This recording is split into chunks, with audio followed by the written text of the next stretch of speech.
ഈ കഴിഞ്ഞ 2024 ലോക്സഭാ തെരഞ്ഞെടുപ്പിൽ സി പി എമ്മിന് വലിയ ക്ഷീണം ഉണ്ടാവുകയും സി പി എം തന്നെ വിലയിരുത്തുകയും ചെയ്യുന്നത് അവരെ കാലങ്ങളായി പിന്തുണച്ചുകൊണ്ടിരുന്ന ഈഴവ വിഭാഗത്തിൽ വലിയൊരു വിഭാഗം ബി ജെ പിയിലേക്ക് ഷിഫ്റ്റ് ചെയ്തിട്ടുണ്ട്, അല്ലെങ്കിൽ അങ്ങോട്ട് പോകുന്നുണ്ട്. അപ്പോൾ അത് പാർട്ടിയുടെ കോർ ബേസിൽ വലിയ പ്രശ്നങ്ങൾ ഉണ്ടാക്കുന്നുണ്ടെന്ന് അവർ തന്നെ വിലയിരുത്തുന്നുണ്ട്. ഇതിനോടൊക്കെ മൗനം പാലിക്കുമ്പോൾ വെള്ളാപ്പള്ളി തന്നെ ഈ ഇലക്ഷന് ശേഷം പറഞ്ഞത് ന്യൂനപക്ഷ വിഭാഗങ്ങളെ പ്രീണിപ്പിക്കാൻ പോയതുകൊണ്ടാണ് വോട്ട് പോയത്, അല്ലെങ്കിൽ ഇത്രയും വലിയ തിരിച്ചടി ഉണ്ടായത് എന്നാണ്. അപ്പോൾ ഇതിനൊക്കെ സാധൂകരിച്ചുകൊണ്ട്, ഇതിനോടൊക്കെ മൗനം പാലിച്ചുകൊണ്ട് ഈ വോട്ട് ബാങ്കിനെ തിരിച്ചെടുക്കാൻ പറ്റും എന്നുള്ള മിഥ്യാധാരണയിലാണോ ഈ സി പി എം? അത്തരം മിഥ്യാധാരണ ഒരിക്കലും പ്രായോഗികമല്ല. കാരണം ഇതൊന്നും കൂടി വോട്ട് ബാങ്ക് ചെറുതാവാനും ഇടതുപക്ഷൻ്റെ വോട്ട് ബാങ്ക് ഒന്നും കൂടി ഷ്രിങ്ക് ചെയ്യാനുള്ള സാധ്യതയുള്ളത്. കാര്യം 8%, 12%, 20%ലേക്ക് ബി ജെ പി വികസിച്ചിട്ടുണ്ടെങ്കിൽ ഈ വർഗീയ വിദ്വേഷം ഏതൊക്കെ രീതിയിൽ കേരളം പ്രചരിപ്പിക്കുകയും അത് കേരളത്തെ ഇഴവ സമൂഹത്തേക്ക് സ്വാധീനിക്കാൻ, കേരളത്തിലെ അതായത് ഇഴവ നായർ സമൂഹത്തേക്ക് സ്വാധീനിച്ചുകൊണ്ട് ഹിന്ദു സമൂഹത്തിലെ പ്രബല വിഭാഗത്തെ സ്വാധീനിച്ചുകൊണ്ട് തന്നെയാണല്ലോ. അപ്പോൾ ഇതിനെ ഇപ്പോൾ സി പി എമ്മിൻ്റെ ഈ അഖിലേന്ത്യാ സമ്മേളനം പറയുന്നൊരു കാര്യമുണ്ട്, ബി ജെ പിയെ നേരിടാൻ പറ്റിയില്ല, ബി ജെ പിയുടെ പ്രചാരണത്തെ സി പി എം നേരിടാൻ പറ്റുന്ന അവർ അടിവരിട്ട് പറയുന്ന കാര്യമാണ്. ആ അടിവരിട്ട് പറയുന്നതുകൊണ്ടാണ്, അതാണ് അതിൻ്റെ കാരണം. അപ്പോൾ ഈ വിദ്വേഷ പ്രചരണത്തെയും ബി ജെ പിയുടെ രാഷ്ട്രീയത്തെയും കേരള പ്രവർത്തന രീതിയും നേരിടാൻ പറ്റിയെന്ന് കോൺഗ്രസ് വിലയിരുത്തിയെന്നാണ് നമ്മൾ പത്ര റിപ്പോർട്ട് മനസ്സിലാക്കുന്നത്. അതെന്തുകൊണ്ടാണ് ഈ ബി ജെ എസിൻ്റെ നിർമ്മാണം, ബി ജെ എസിൻ്റെ പ്രവർത്തനം ആരംഭിച്ച മുതൽ തന്നെ ഈ റിപ്പോർട്ട് മാത്രമല്ല, ഡ്രാഫ്റ്റ് പൊളിറ്റിക്കൽ റെസൊല്യൂഷൻ ഉണ്ടായിരുന്നു. അതായത് ബി ജെ പിയുടെ കടന്നു കയറ്റത്തെ ശരിയാം വിധം നേരിടാൻ സി പി എമ്മിൻ്റെ കേരള ഘടകത്തിന് കഴിഞ്ഞില്ല. ശരിയാമെന്ന് നേരിടാൻ കഴിയാത്ത, രാഷ്ട്രീയമായി നേരിടാൻ കഴിയില്ല എന്നർത്ഥം. രാഷ്ട്രീയമായി നേരിടാൻ കഴിയാത്ത അവർക്ക് സി പി എമ്മിൻ്റെ രാഷ്ട്രീയ അടിസ്ഥാനം നിന്നുകൊണ്ട് ബി ജെ പിയുടെ രാഷ്ട്രീയം എതിർക്കാൻ കഴിഞ്ഞില്ല എന്ന് തന്നെ കാണിക്കുന്നത്.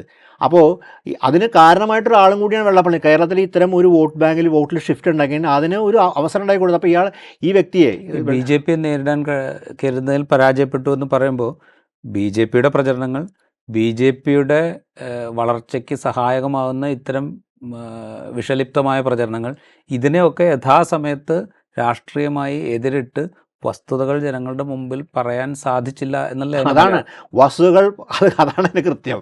ഇതിൽ കൂടുതൽ എനിക്ക് കൃത്യം പറയണം, രാജീവ് പറഞ്ഞത് ഒന്ന് ആവർത്തിച്ചാൽ മതി. അപ്പോൾ അതുതന്നെയാണ് കാരണം, ഈ വസ്തുതകൾ പറയാൻ പറ്റാത്ത തന്നെ പറയാത്തതിൻ്റെ കാരണം.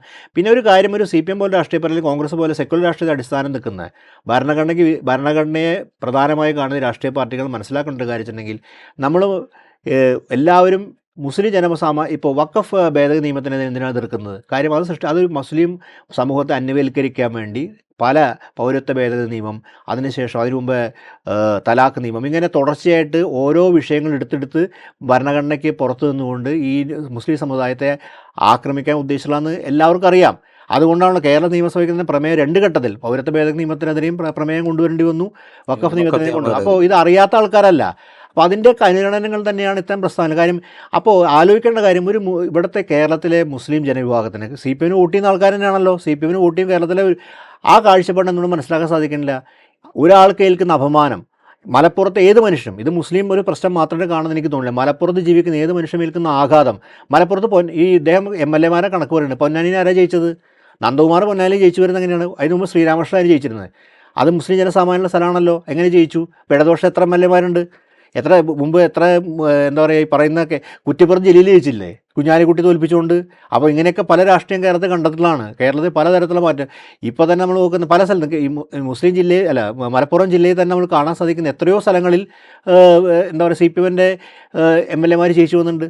അവർ പല മതത്തിൽപ്പെട്ടവരായിരിക്കാം.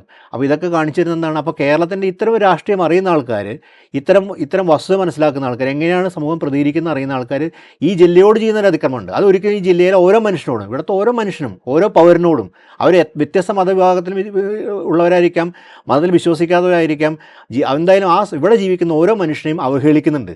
ആ അവഹേളനം എന്ന് പറഞ്ഞാൽ മലബാറിൽ ജീവിതത്തിനോടുള്ളൊരു പുച്ഛം കൂടി അതിൻ്റെ അകത്ത് കാണാൻ പറ്റും. എനിക്കങ്ങനെ തോന്നുന്നു. കാര്യം വെച്ചാൽ ഞാനത് മലബാർ അല്ലെങ്കിൽ വ്യത്യസ്ത ഒരു ഇതിനെക്കുറിച്ച് പറയില്ല, പക്ഷേ ഇവിടുത്തെ ജീവിത വ്യവസ്ഥയെക്കുറിച്ച് ഒരു അജ്ഞത ഇത് ഭീകരമായിട്ട് പലപ്പോഴും ഉണ്ടെന്നുണ്ട്. കാര്യം ഇത് മുമ്പും സി പി എമ്മിൻ്റെ ഒരു പ്രതിനിധി പറഞ്ഞ പോലെ തട്ടഴിക്കാൻ വേണ്ടിയാണ് മലപ്പുറത്ത് തട്ടഴിച്ചെന്നൊരു പെൺകുട്ടിയുടെ തട്ടം ഊരിപ്പിച്ചു എന്ന ഒരു പ്രസ്ഥാനം നടത്തി ഓർക്കുന്നുണ്ട്. പിന്നെ അദ്ദേഹം തിരുത്തി. പക്ഷേ ഇതൊക്കെ ഒരു വലിയൊരു അജ്ഞതയുണ്ട് ഈ ജീവിതത്തെക്കുറിച്ച്. ഈ അജ്ഞത എങ്ങനെ ഉണ്ടാവുന്നു? പൊതുപ്രവർത്തനം നടത്തുന്ന ആൾക്കാർക്ക്, പ്രത്യേകിച്ച് മലബാർ ഭാഗത്ത് വലിയ പേരുള്ള കമ്മ്യൂണിസ്റ്റ് പാർട്ടിക്ക് എങ്ങനെയാണ് അജ്ഞത ഉണ്ടാവുന്നത്? ഇതുവരെ ആദ്യകാല നേതാക്കൾക്കൊന്നും ഉണ്ടായിരുന്നില്ലല്ലോ. എന്ന് മുതലാണ് അജ്ഞത എങ്ങനെ ഉൾക്കൊണ്ടുവരും? ഈ വ്യക്തത അതൊക്കെ സമൂഹത്തിൽ ഉണ്ടാക്കുമ്പോൾ ആഘാതം എന്തൊക്കെയാണ്, എങ്ങനെയാണ് സമൂഹത്തെ അത് വേർതിരിക്കാൻ പോണത്, ഇതൊക്കെ മനസ്സിലാക്കാനുള്ള ബാധ്യത ഈ രാഷ്ട്രീയ പാർട്ടി ഉത്തരവാദിത്തമല്ലേ പ്രതി ഭരണത്തിരിക്കുമ്പോൾ. അപ്പോൾ അധികാരത്തിരിക്കുക എന്ന് മാത്രമല്ല, അധികാരം സംബന്ധിച്ചുള്ള അതെങ്ങനെയാണ് സമൂഹത്തിൽ പ്രവർത്തിക്കുന്നതിനെ കുറിച്ചും അതിൻ്റെ ആഘാതത്തെക്കുറിച്ചും മനസ്സിലാക്കാൻ തിരിച്ചറിയാൻ ബാധ്യതപ്പെട്ട ആൾക്ക് തിരിച്ചറിയുന്നില്ല. ഇതിനെ നോർമലൈസ് ചെയ്യുന്നുള്ള വലിയ തെറ്റാണ്. ഇവർക്ക് ആരുടെ ഷഷ്ടിപൂർത്തിക്കോ ആരുടെയും പിറന്നാളിനോ അല്ലെങ്കിൽ ആരുടെയും അധികാരത്തിലിരിക്കുന്നതിൻ്റെ വാർഷിക ദിനോ പുസ്തകപ്രകാശനത്തിനോ പുസ്തകത്തിൻ്റെ പുറംചട്ട പ്രകാശനോ ഒക്കെ പോവാം. അതൊന്നും അവരുടെ ഉത്തരവാദിത്തമല്ല. പക്ഷേ സമൂഹത്തിൽ അതിനുണ്ടാക്കുന്ന ആഘാതം എന്താണ്, ഏതൊക്കെ തരത്തിലാണ് സാധാരണീകരിക്കുന്നത് മനസ്സിലാക്കാനുള്ള ബാധ്യതയുണ്ട് അവർക്ക്.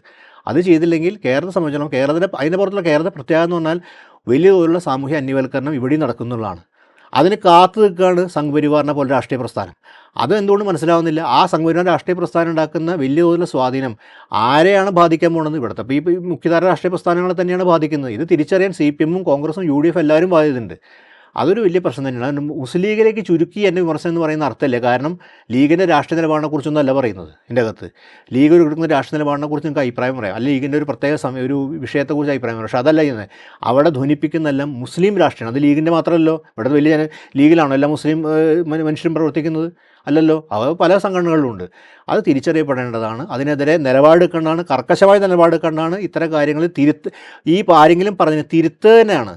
അതായത് മുഖ്യമന്ത്രി ഒരു കാര്യം തിരുത്താൻ പറഞ്ഞാൽ അതിന് അദ്ദേഹത്തിൻ്റെ പ്രത്യേകമായിട്ടുള്ള ഒരു സ്വാധീനം കൊണ്ടും അദ്ദേഹത്തിൻ്റെ പബ്ലിക്കായിട്ടുള്ള ഒരു സ്വാധീനം കൊണ്ടുമല്ല മുഖ്യമന്ത്രി തിരുത്താൻ ആ തിരുത്തൽ എല്ലാവരും ഏറ്റെടുക്കാൻ ബാധ്യതയായിരിക്കും. കാരണം മുഖ്യമന്ത്രി പിണറായി വിജയനെ പോലെ മുഖ്യമന്ത്രി ഒരു കാര്യം തിരുത്താനായിട്ട് ഒരാൾ ആവശ്യപ്പെട്ടാൽ ശരിയായ വിധത്തിൽ, ഞാൻ പറഞ്ഞൊരു കോൺഗ്രസ് നേതാവിനോട് കോൺഗ്രസ് രാഷ്ട്രീയ തിരുത്താം, പക്ഷേ തിരുത്താൻ ആവശ്യപ്പെട്ടാൽ പ്രത്യേകിച്ച് സാമൂഹ്യ വിദ്വേഷ പ്രചരണത്തിൽ ഒരു അഭിപ്രായം പറഞ്ഞാൽ തിരുത്താൻ പറഞ്ഞാൽ അതിന് വിധേയപ്പെടാനും തിരുത്താനും തയ്യാറാവും മനുഷ്യർ. അതെന്തുകൊണ്ട് പറയുന്നില്ല? കാര്യം മുഖ്യമന്ത്രി ശബ്ദത്തിന് ഇപ്പോഴും വിലയുണ്ട്.